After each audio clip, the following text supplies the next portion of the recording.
નમસ્કાર બાળ મિત્રો, કેમ છો? મજામાં બધા? આજે ફરીવાર આપણે સૌ કોમન એન્ટ્રન્સ ટેસ્ટ ધોરણ 5 જીસીઆરટીના પ્રશ્નપત્ર સીની અંદર વિભાગ ગણિત પ્રશ્ન ક્રમાંક 51 થી 60 અને ભાગ 3 ની અંદર આપણે સૌ ભેગા મળ્યા છીએ. આપ સૌનું સ્વાગત કરું છું અને અપેક્ષા એ રાખું છું કે આપ સૌ બહુ શાંતિથી વિડીયો જોજો. કેવો લાગ્યો એ કમેન્ટમાં કહેજો. ગમ્યો હોય તો એને લાઈક કરજો અને તમારા બીજા મિત્રોને શેર કરજો. અને આઈ હોપ કે તમે બધાએ અગાઉના પેપર A, B ના ત્રણ ભાગ વિડીયો જોઈ લીધા હશે અને હવે પેપર સીના પણ આ ત્રીજો ભાગ તમે જોશો. જેને ના જોયા હોય આગળના વિડીયો જોઈ લેજો, જેથી કરીને તમને બહુ સરસ મજાની સમજણ પડી જાય. પ્રશ્નપત્ર A, B, C, D, E, F જે છોકરાઓએ પીડીએફની ઝેરોક્સ ના કરાવી હોય તો આપણા ડિસ્ક્રિપ્શનની અંદર એની લિંક મૂકેલી છે, એમાંથી ડાઉનલોડ કરી પ્રિન્ટ કઢાવી દેજો.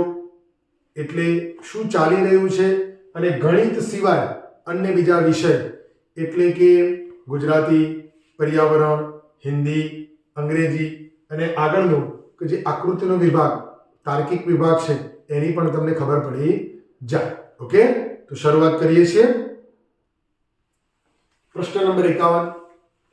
પ્રથમ 5 અયુગ્મ એટલે કે એકી સંખ્યા. એકી સંખ્યાને ઇંગ્લિશમાં ઓડ નંબર્સ પણ કહેવાય. સંખ્યાઓનો સરવાળો કેટલો થાય? અહીં બરાબર ધ્યાન આપજો. એકી સંખ્યાઓ ખરી પણ કઈ? તો પ્રથમ 5.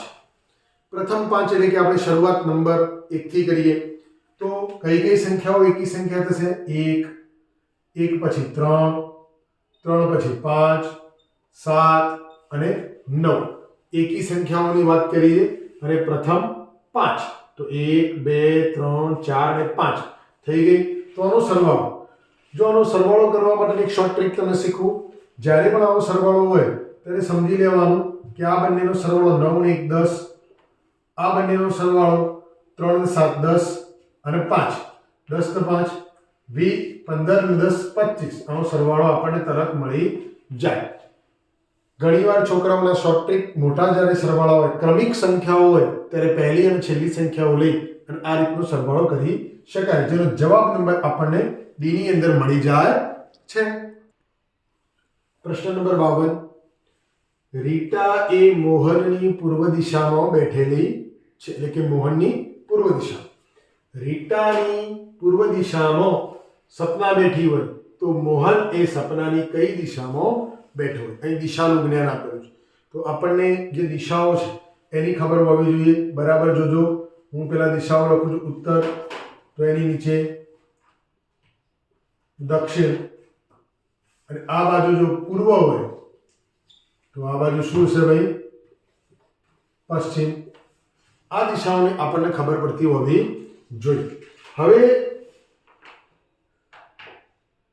જો આ રીતના આપણે જ્યારે ઉત્તર દિશા તરફ મોઢું રાખીને ઊભા રહીએ છીએ, એટલે કે જોજો બરાબર, હું ઉત્તર દિશા તરફ મોઢું, તો જમણી બાજુ આવશે, જમણી બાજુ જે આવશે એ કઈ દિશા આવશે? પૂર્વ દિશા. અને ડાબી બાજુ જે દિશા હશે એ પશ્ચિમ દિશા. તો અહીં આગળ વાત કરીએ છીએ રીટા એ મોહનની પૂર્વ દિશામાં, તો રીટાની વાત કરીએ છીએ અને મોહન, તો મોહનની પૂર્વ દિશામાં રીટા બેસેલી છે.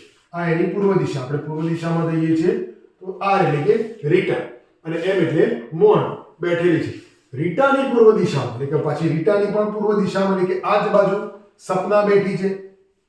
સપના, તો મોહન એ સપનાની કઈ દિશામાં બેઠો છે? તો મોહન સપનાની કઈ દિશામાં બેઠો છે? તો આ બાજુની દિશા કઈ થશે ભાઈ? પશ્ચિમ. ઓકે, તો પશ્ચિમ જવાબ આપણને કયા વિકલ્પમાં મળી રહ્યો છે? વિકલ્પ નંબર બી ની અંદર. ઓકે. પ્રશ્ન નંબર 53. નકશા પર 1 સેન્ટીમીટર, જમીન પર 300 કિલોમીટર પ્રમાણ માપ છે. 1 સેન્ટીમીટર નકશા પર હોય તો જમીન પર એનું અંતર 300 કિલોમીટર પ્રમાણ માપ છે. જો નકશામાં એક શહેરથી બીજા શહેર વચ્ચેનું અંતર 4.5 સેન્ટીમીટર હોય તો જમીન પર આ બંને શહેરોનું અંતર કેટલું થાય? દાખલો બિલકુલ ઈઝી. 1 સેન્ટીમીટર બરાબર 300 કિલોમીટર. તો આપણે લખીએ અહીંયા 1 સેન્ટીમીટર 1 સેમી બરાબર 300 કિલોમીટર. તો 4.5 સેન્ટીમીટર બરાબર કેટલા કિલોમીટર? તો આનો ગુણાકાર કરીએ.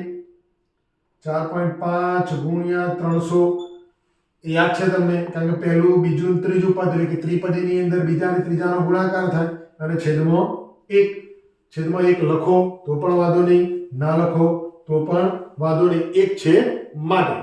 હવે આગળ જુઓ, અહીંયા 4.5 આપ્યું, એનો મતલબ શું થાય? 4.5 નો જો સાદા અપૂર્ણાંકમાં ફેરવીએ તો 10 ગુણ્યા 300 થશે. નીચે છેદમાં 1 છે, એને હવે આપણે લેતા નથી. તો અહીંયા જુઓ 0 0 કટ કરીશું, 0 0 કટ કરીએ તો 300 કિલોમીટર અને અહીંયા 45, તો 45 ગુણ્યા 3 કરીશું, 45 ગુણ્યા 30 એટલે કે 3 કરીશું તો પણ આપણને એનો જવાબ મળી જશે. 0 5 તારી 15 આપણે પાછળ વધી આવીએ, 4 તારી 12, 12 ને 1 13 એટલે કે 1350. 0 છેલ્લે આપણે આગળ જતા નથી. 1350 કિલોમીટર આપણને જવાબ મળે છે. તો આવો જવાબ આપણને વિકલ્પમાં ક્યાં મળે છે? તો વિકલ્પ નંબર સી ની અંદર એ જવાબ આપણને મળી જાય છે. પ્રશ્ન નંબર 54. એક દોરીની લંબાઈ 4 મીટર 5 સેન્ટીમીટર હોય તો આ દોરીની લંબાઈને દશાંશ અપૂર્ણાંકમાં કેવી રીતે દર્શાવવા, એટલે કે દશાંશ ચિહ્ન સાથે દર્શાવવા. તો અહીં તમે જુઓ વિકલ્પની અંદર પહેલો અપૂર્ણાંક આપેલો એટલે કેન્સલ. અહીંયા 4 અને 5 આપેલા તો અહીં આગળ 5 અને 4 તો આ બે પણ કેન્સલ. તો અહીંયા કોણ? એક આ અને એક. તો જો હોશિયાર છોકરો હોય તો એને ખ્યાલ જ છે કે 0.5 એટલે કે અડધો મીટર અને જ્યારે 0.5 એટલે કે 5 સેન્ટીમીટર. પરંતુ તેમ છતાં જો આપણને ના ખ્યાલ આવતો હોય તો આપણે એને સમજીએ. પહેલા 4 મીટર વત્તા 5 સેન્ટીમીટર. હવે આ બંનેનો જ્યારે દશાંશ અપૂર્ણાંકમાં લખવો છે તો સેન્ટીમીટર એ કોનો હિસ્સો છે? તો આપણે જો આ રીતના આપણે કરી શકીએ, 4 મીટર એટલે કે 1 મીટર બરાબર 100 સેન્ટીમીટર.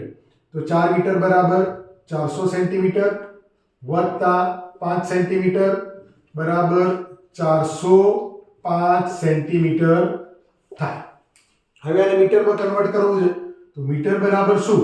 તો 405 સેન્ટીમીટર ભાગ્યા 100 સેન્ટીમીટર એટલે કે મીટરમાં કન્વર્ટ થઈ જશે. તો દશાંશ ચિહ્ન અહીંયા મુકાશે, 1 ને 2 શૂન્ય છે એટલે કે 5.4 મીટર આપણને જવાબ મળી જાય છે. આ વિકલ્પ આપણને શેમાં જોઈએ? તો અહીંયા 4.5 છે એટલે કે આ કેન્સલ. તો જવાબ નંબર વિકલ્પ નંબર બી ની અંદર આનો જવાબ આપણને મળી જાય છે. દાખલા નંબર 55. 3/4 રૂપિયા બરાબર કેટલા? તો જે ઓપ્શન આપેલો છે 3 રૂપિયા 4 પૈસા, 3.4 રૂપિયા કે 0.75 રૂપિયા કે 304 પૈસા. આનો જવાબ બેટા બે રીતે મેળવી શકાય. કેવી રીતે? તો આપણે એ જોઈએ. બે ભાગ પાડી દઈએ. તો સૌથી પહેલા જ્યારે 3/4 અપૂર્ણાંક આપેલો તો અપૂર્ણાંકના ચેપ્ટરમાં આપણે ભણ્યા કે છેદની અંદર જો 100 લાવવા હોય તો અપૂર્ણાંક આપણને ઝડપથી સહેલો બની જાય. તો અહીંયા 100 લાવવા છે તો કેટલાય 4 ને કેટલા ચોગુ 100 તો 25 ચોગુ 100. જો છેદમાં 25 વડે ગુણીએ તો અંશને પણ 25 વડે ગુણવા પડે. તો અહીં જુઓ 25 ચોગુ 100 થશે તો ઉપર 25 તારી 75 થશે. દશાંશ ચિહ્નનો ઉપયોગ કરીશું તો ઉપર 2 પોઈન્ટ કાપવાના એટલે કે 75 એટલે 2 અંક છે તો નીચે એકમ દશક 100 તો એકમ દશક અને 100 ની અંદર દશાંશ ચિહ્ન અને 0.75 રૂપિયા આપણને મળી જાય. આ એક રીત થઈ. બીજી રીતની અંદર હું રૂપિયો દોરું છું. રૂપિયાના અહીં 4 ભાગ બતાવ્યા છે. રૂપિયાના 4 ભાગ, 4 પૈકીના 3 ભાગ. તો 1 2 અને 3 ભાગ.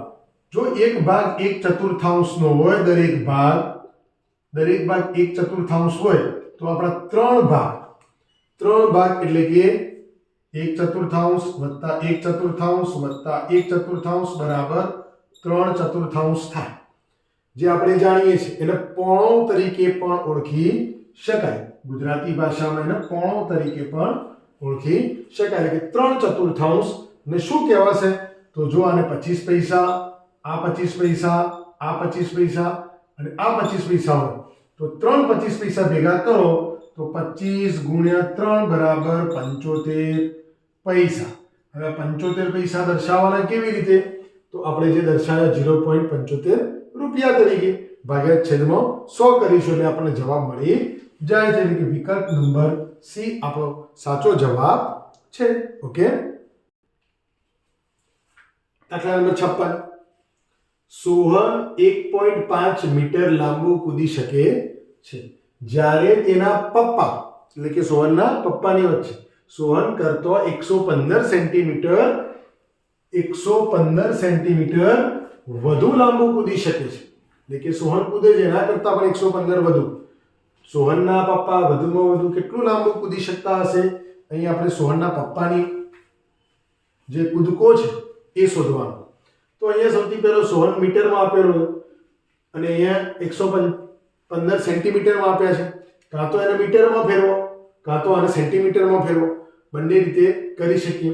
તો આપણે જોઈએ 1.5 મીટર બરાબર જ્યારે મીટરમાં ફેરવવા હોય ત્યારે આને ગુણ્યા 100 વડે કરવાના. ગુણ્યા 100 વડે. જો સેન્ટીમીટરને મીટરમાં ફેરવવા હોય તો ભાગ્યા 100 વડે અને મીટરને પેલામાં ફેરવવા હોય તો ગુણ્યા 100 વડે. એટલે કે આને ગુણાકાર કરશો એટલે કે નીચેનો પોઈન્ટ નીકળી જશે.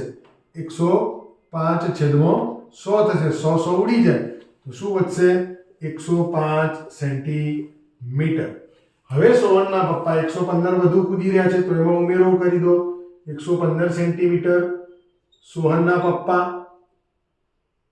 એટલું લાંબુ કૂદી રહ્યા છે તો બંનેનો સરવાળો કરીએ તો 5 ને 5 10 ની પડી 0 વધી 1 ને 1 2 સેન્ટીમીટર. 220 સેન્ટીમીટર. 220 સેન્ટીમીટર સોહનના પપ્પા કૂદી શકે. શું જવાબ આપેલો છે 220? ના. અહીંયા કે મીટરમાં આપેલો. તો સેન્ટીમીટરને જ્યારે મીટરમાં ફેરવવા હોય તો મીટર બરાબર સેન્ટીમીટર ભાગ્યા 100. તો 220 ભાગ્યા 100 બરાબર 2 પોઈન્ટ કાપવાના તો 2.20 મીટર. આવો જવાબ આપણને મળે છે વિકલ્પ નંબર એની અંદર. છે ને એકદમ ઈઝી દાખલો. પ્રશ્ન નંબર 57. સામાન્ય રીતે ચોરસ ખેતરની પરિમિતિ નીચેનામાંથી કયા એકમમાં માપવામાં આવે છે? જો આપણે ખેતરની વાત કરી એને પણ ચોરસ પરિમિતિ માપવાની. ખેતરને માપવા માટે કે નાની ફૂટપટ્ટી થોડી વપરાય સેન્ટીમીટરની, એ તો મીટરમાં જ વપરાય. તો આપણે અહીંયા મીટરમાં જોઈએ શું શું માપ આપ્યું. તો અહીંયા જો મીટરમાં વપરાય, મીટર માપ આપેલું. શું ચોરસ મીટર વપરાય? ના. કેમ? કારણ કે એ એકમ ક્ષેત્રફળની અંદર આવે. ઘન મીટર એ ઘનની અંદર આવે. આપણે તો ચોરસ ખેતર એટલે ઘન મીટર પણ નહીં આવે. અને કિલો લીટર આવો શબ્દ આપણને આવતો નથી. એટલે કે સાચો વિકલ્પ મીટર જે આપણને મળી જાય છે. ઓકે. આપણે વચ્ચે એક દાખલો સ્કીપ થઈ ગયો ભૂલથી. દાખલા નંબર 57. એક મશીન 2 વર્ષમાં 24,000 રમકડા બનાવતું હોય તો આવા 2 મશીન 8 મહિનામાં કેટલા રમકડા બનાવે? આપણે શું શોધવાનું છે? 2 મશીન અને 8 મહિનામાં કેટલા રમકડા. સૌથી પહેલા અહીંયા આપેલું છે કે 2 વર્ષમાં 24,000 રમકડા. તો 1 વર્ષમાં આપણે જાણીએ છીએ એનું અડધું થઈ જાય એટલે કે 12,000. તો અહીંયા લખીએ 2 વર્ષ બરાબર 24,000 રમકડા. તો 1 વર્ષ બરાબર 12,000 રમકડા. હવે આ 1 વર્ષનો મતલબ તમે બેટા જાણો છો કે 12 મહિના. હવે 12 મહિના 1 મહિનાની 12 મહિનાની અંદર 12,000. તો એનો મતલબ કે 1 મહિનાની અંદર 12,000. 1 મહિનાની અંદર 1,000 રમકડા થાય. 12 મહિનાની અંદર 12,000. તો 1 મહિનાની અંદર કેટલા થશે? 1 મહિનાની અંદર 1,000 રમકડા થાય. તો અહીં કે છે કે 8 મહિના માટે. તો 8 મહિના માટે 8,000 રમકડા. બહુ સાદી પદ્ધતિથી શીખવાડું છું. અહીં ક્યાંય ગુણાકાર નહીં, બસ અડધું અડધું કરતા જવાનું.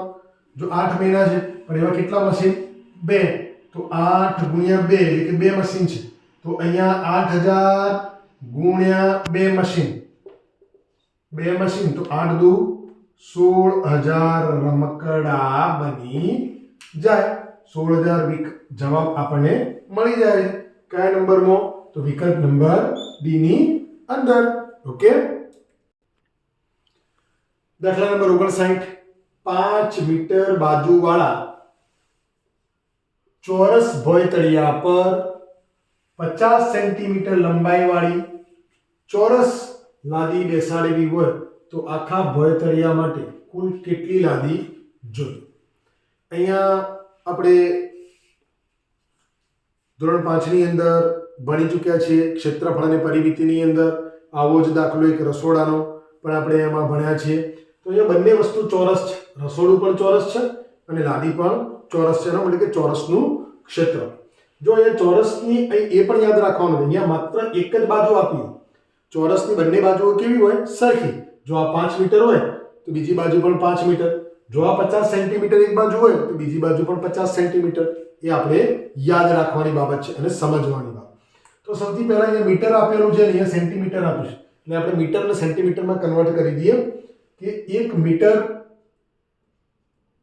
મીટર બરાબર 100 સેન્ટીમીટર. તો